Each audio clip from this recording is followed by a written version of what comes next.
ہمارے اس YouTube channel کے segment fast news میں آپ تمام کا استقبال ہے۔ اس ویڈیو میں آپ دیکھ سکتے ہیں کم منٹوں میں بہت زیادہ خبریں۔ تو آئیے شروع کرتے ہیں ویڈیو کو اور دیکھتے ہیں 3 جون 2021 کی تازہ ترین خبریں۔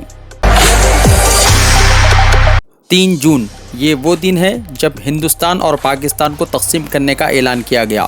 یہ وہ دن ہے جب ہندوستان کی تاریخ اور جغرافیہ بدلا گیا۔ یہ دن تاریخ میں درج ہے کیونکہ اس دن ہندوستان کے لیے بہت کچھ بدلا ہے۔ سن 1947 کے اس دن برطانوی راج میں ہندوستان کے آخری وائسرائے لارڈ ماؤنٹ بیٹن نے اس ملک کی تقسیم کا اعلان کیا۔ 3 جون کو عالمی سائیکل ڈے یعنی ورلڈ سائیکل ڈے منایا جاتا ہے۔ پہلی بار اقوام متحدہ کی جانب سے سال 2018 میں یہ دن منایا گیا۔ ڈاکٹروں کا خیال ہے کہ سائیکلنگ کرنے سے دل کی بیماری، فالج، کینسر اور ڈائبٹیز جیسی بیماریوں سے موت کے خطرے کو کم کرنے میں مدد کرتا ہے۔ یہ دن منانے کا مقصد سائیکلنگ کے لیے عوام میں شعور بیدار کرنا ہے کیونکہ سائیکلنگ سے بہت سارے فائدے حاصل ہوتے ہیں۔ بیلجیم کی عدالت نے اسکارف پہننے والی مسلم خاتون کے حق میں سنایا فیصلہ۔ مسلم خاتون نے سال 2015 میں یورپی دارالحکومت بروسلز میں کام کرنے والی پبلک ٹرانسپورٹ کمپنی کے ایڈورٹائزمنٹ دیکھ کر جاب کے لیے اپلائی کیا تھا، لیکن اس خاتون کو اسکارف پہننے کی وجہ سے 2 مرتبہ بھی ریجیکٹ کر دیا گیا۔ بعد ازاں اس خاتون نے بروسلز کی لیبر کورٹ میں مقدمہ کیا۔ کورٹ کی جانب سے اب یہ فیصلہ خاتون کے حق میں آیا۔ ایران کے سمندر میں سب سے بڑا جہاز خلیج عمان میں ڈوب گیا۔ 1977 میں یہ جہاز برطانیہ میں بنایا گیا تھا۔ یہ جہاز بھاری کارگو اٹھانے اور ہیلی کاپٹرز کے اترنے کے لیے لینڈ پوائنٹنگ بھی رکھتا تھا۔ اس جہاز میں پہلے آگ لگی، اس کے بعد یہ ڈوب گیا۔ آگ لگنے کی وجہ معلوم نہیں ہو سکی۔ اس جہاز کا نام خارگ تھا۔ جہاز کو یہ نام ایران کے اس جزیرے کے مناسبت سے دیا گیا تھا جہاں مرکزی آئل ٹرمینل واقع ہے۔ سرکاری خرچ سے ناشتہ کرنے پر وزیر اعظم فن لینڈ سے استعفے کا ہو رہا ہے مطالبہ۔ تفصیلات کے مطابق ثنا مارین نے سرکاری گھر میں قیام کے دوران ارکان خاندان کے ناشتے کے بل عوامی خزانے سے ماہانہ 300 یورو وصول کیے، جس پر انہیں سخت عوامی رد عمل کا سامنا ہے۔ سوشل میڈیا پر بحث میں عوام نے وزیر اعظم سے استعفے کا مطالبہ کر دیا اور کہا کہ رقم واپس کریں، استعفیٰ دیں اور گھر جائیں۔ امریکہ اپنے قریبی دوست سے محروم ہو سکتا ہے، اردوغان کا انتباہ۔ ترک صدر رجب طیب اردوغان نے امریکہ کو خبردار کیا ہے کہ اگر وہ ان کے ملک کو دیوار سے لگانے کی کوشش کرے گا تو اپنے اہم دوست سے محروم ہو سکتا ہے۔ سرکاری ٹی وی چینل TRT کو انٹرویو دیتے ہوئے اردوغان امریکی صدر جو بائیڈن کے حالیہ بیان پر کڑی تنقید کی، جس میں انہوں نے کہا تھا پہلی جنگ عظیم میں ترکی کی سلطنت عثمانیہ پر آرمینیائی باشندوں کی نسل کشی کا الزام لگایا تھا۔ اردوغان نے اس الزام کی شدید مذمت کرتے ہوئے اسے مسترد کر دیا اور بائیڈن کو خبردار کیا کہ ترکی سے تعلقات مزید خراب کرنے کا نتیجہ ایک قیمتی دوست سے محرومی کی شکل میں نکل سکتا ہے۔ لوگوں کے بینک اکاؤنٹ سے کروڑوں روپے ہوئے ہیں غائب۔ لوگوں کے بینک کھاتوں سے کروڑوں روپے غائب ہونے کی وجہ سے بہار کے ضلع بکسر میں ایک ہلچل مچ گئی۔ ان لوگوں کے اکاؤنٹ جن کے کھاتوں سے رقم غائب ہو چکی ہے اسی بینک میں تھے۔ مقامی اطلاعات کے مطابق بینک میں لوگوں کے اکاؤنٹ سے مختلف اوقات میں لاکھوں روپے نکال لیے گئے۔ جب لوگوں کو اس بات کا پتہ چلا تو وہ بینک پہنچ گئے اور کافی ہنگامہ کھڑا کر دیا۔ اکاؤنٹ رکھنے والوں کا الزام ہے کہ بینک ملازمین کی ملی بھگت سے ان کے کھاتوں سے رقم نکالی گئی تھی۔ ان کی مدد کے بغیر رقم کی واپسی نہیں ہو سکتی۔ کہا جاتا ہے کہ لوگوں کے غم اور غصے کے پیش نظر بینک مینیجر موقع سے فرار ہو گیا۔ مشتعل اکاؤنٹ ہولڈرز نے اب اس سلسلے میں اعلیٰ حکام سے شکایت کرنے کا فیصلہ کیا ہے۔ مجلس اتحاد المسلمین کے ممبر آف پارلیمنٹ امتیاز جلیل اور دیگر 24 افراد کے خلاف مقدمہ ہوا درج۔ مہاراشٹر کے ضلع اورنگ آباد میں لاک ڈاؤن کی خلاف ورزی کرنے والے بند دکانوں کو دوبارہ کھلوانے کے لیے لیبر ڈپٹی کمشنر کی پاداش میں یہ مقدمہ درج ہوا۔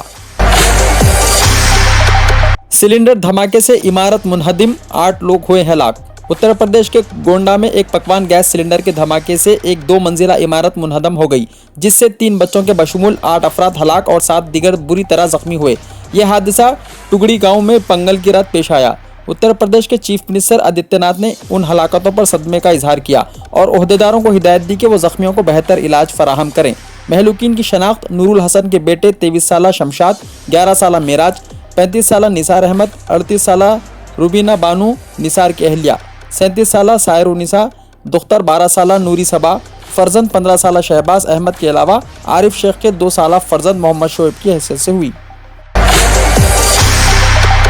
कोरोना वायरस से मरने वाले अफराद के कमसिन बच्चों को 5 लाख रुपये देने का महाराष्ट्र हुकूमत ने किया है ऐलान।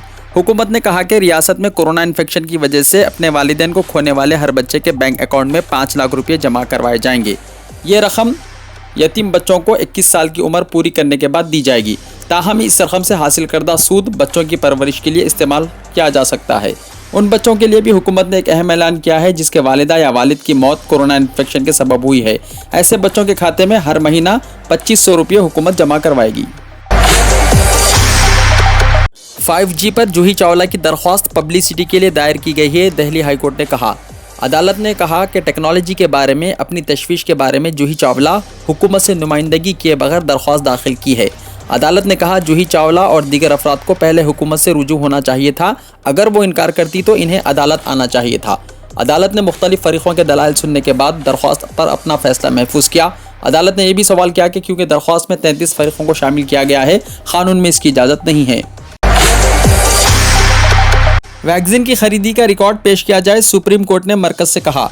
सुप्रीम कोर्ट ने मरकज़ से कहा कि वो कोविड-19 टीका अंदाजी पॉलिसी और कोवैक्सीन, कोविशील्ड और स्पुतनिक 5 के बशमूल तमाम वैक्सीन की खरीदी से मुताल्लिक़ तमाम दस्तावेज़ात का रिकॉर्ड पेश करे। अदालत ने मरकज़ से यह भी कहा कि वो ब्लैक फंगस के लिए दवाओं की दस्तियाबी को यकीनी बनाने के लिए किए गए इक़दामात की वजाहत करे। इसके अलावा अदालत ने तमाम रियासतों और मरकज़ी ज़ेर इंतज़ाम इलाक़ों को मुफ्त टीका अंदाजी के बारे में 2 हफ्तों के अंदर अपने मौक़िफ़ से आगाह करने की हिदायत दी। मुल्क भर में 1,33,000 नए कोविड केसेस हुए हैं दर्ज। 3,207 लोगों की हुई है मौत। सरगर्म मामलात में मुसलसल हो रही है कमी। मालाबार गोल्ड एंड डायमंड्स की जानिब से मुफ्त टीका अंदाजी programme. Chairman Malabar group mister MP Ahmed ने कहा है कि मालाबार गोल्ड एंड डायमंड्स की जानिब से मुफ्त टीका अंदाजी प्रोग्राम का आगाज़ होने जा रहा है। ये प्रोग्राम ज़रूरतमंद अफराद के अलावा ज़ेवरात का कारोबार से वाबस्ता लोगों, मुलाजिमीन, सरमायाकारों और इनसे वाबस्ता अफराद के लिए शुरू किया जाएगा। इस सिलसिले में 8 करोड़ रुपये खर्च किए जाएंगे। तेलंगाना में गुज़िश्ता 24 घंटों के दौरान कोरोना वायरस से मज़ीद 2,242 मरीज़ सेहतयाब हुए हैं और 2,384 नए केसेस भी दर्ज किए गए, जबकि 17 लोगों की मौत भी सामने आई है। रियासत तेलंगाना में सूरज के इतराफ मुख्तलिफ रंगों का खूबसूरत दायरा सुबह के औक़ात में देखा गया। इस मंजर को देखकर कई अफराद हैरत ज़दा हो गए और इसकी फ़ोटोज़ और वीडियोस लेकर सोशल मीडिया पर पोस्ट भी किया गया। मुख्तलिफ लोगों ने ये मंजर देखकर मुख्तलिफ ख़यास आराइयाँ भी की। इंटरमीडिएट फर्स्ट ईयर में घर बैठे admissions. Telangana board of intermediate education की जानिब से SSC कामयाब तलबा के लिए गवर्नमेंट जूनियर कॉलेजेस के फर्स्ट ईयर में एडमिशन्स के लिए ऑनलाइन तरीक़ेकार का आगाज़ कर दिया गया है। बोर्ड की website tsbie.cgg.gov.in/BIE first year admission.do पर क्लिक करते हुए एडमिशन्स हासिल किए जा सकते हैं। किसी भी मुश्किलात पर तमाम काम के दिनों में सुबह 9:30 बजे से 5:30 बजे तक फ़ोन नंबर 040246001110 पर कॉन्टैक्ट कर सकते हैं। पोल्ट्री और डेयरी के कारोबार करने वालों पर हुकूमत के होंगे इनामात। हुकूमत तेलंगाना की जानिब से रियासत भर में पोल्ट्री और डेयरी का कारोबार करने वालों को बरखी सब्सिडी 2 रुपये फ़ी यूनिट देने का ऐलान किया गया है और GHMC लिमिट्स में चलाए जाने वाले पोल्ट्री और डेयरी यूनिट को प्रॉपर्टी टैक्स से भी छूट दी गई है। 100 रुपये सालाना बराए नाम प्रॉपर्टी टैक्स अदा करने की हिदायत दी गई है। कोरोना से मरने वाली खातून मौत के 15 दिन बाद वापस लौट आई। कोरोना से फौत होने वाली खातून अपनी मौत के 15 दिन बाद लौट आई, जिसे देखकर गांव वाले हैरतज़दा रह गए। ये वाक़या रियासत आंध्र प्रदेश ज़िले कृष्णा के जग्गियापेट में पेश आया। तफसीलात के मुताबिक 75 साल खातून M गिरिजम्मा कोरोना से मुतासिर हो गई थी। 12 मई को इसे विजयवाड़ा के सरकारी हॉस्पिटल में शरीक करवाया गया था। 3 दिन पहले खातून का शौहर गुड़िया हॉस्पिटल पहुंचा, ताहम खातून अपने बेड पर मौजूद नहीं थी। हॉस्पिटल के अमले ने बताया कि दूसरे वार्ड में मुंतकिल किया गया है। उसने अपनी बीवी को ढूंढा, ताहम नहीं मिली, जिस पर दोबारा अमले से रब्ता कायम किया तो उससे कहा गया कि शायद उसकी बीवी फौत हो चुकी है और उसकी नाश मुर्दा खाने में होगी। उसे मशवरा दिया गया कि एक बार मुर्दा खाना में देख ले। वो मुर्दा खाना पहुंचा और वहां किसी और की खातून को अपनी बीवी की नाश समझ लिया। बाद नाश को गाँव लाकर आखिरी रसूमात अंजाम दी गई। इस दौरान 23 मई को मज़कूरा खातून का बेटा रमेश भी फौत हो गया था, उसकी भी आखिरी रसूमात अंजाम दी गई। इस दौरान कोरोना से सेहतयाब होने और मनफी रिपोर्ट आने पर गिरिजम्मा को डिस्चार्ज कर दिया गया। वो अपने गांव पहुंची, उसे देखकर लोग हैरतज़दा रह गए और ये अफवाह फैल गई कि मौत के बाद खातून दोबारा वापस लौट आई है। बाद खातून ने हक़ाइक़ से वाकिफ़ करवाया। पुलिस इस बात की तहकीकात कर रही है कि जिस खातून के आखिरी रसूमात अंजाम दी गई वो नाश किसकी थी। तेलंगाना के मुख्तलिफ डिस्ट्रिक्ट्स में बारिश का है इम्कान। तेलंगाना के कई अजला में आने वाले 4 दिनों के दौरान गरज और चमक के साथ बारिश और तेज़ हवाएं चलने का इम्कान जाहिर किया गया है।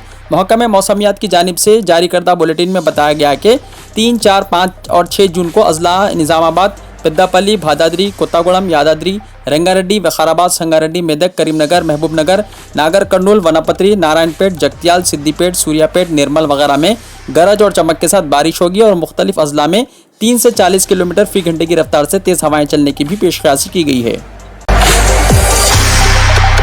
वीडियो को लाइक शेयर कीजिए और हमारे इस YouTube चैनल को सब्सक्राइब ज़रूर कर लीजिए और हमारे Facebook पेज को भी लाइक कर लीजिए ताकि ऐसी ही मालूमाती वीडियोस आइंदा भी आपको मिलती रहे।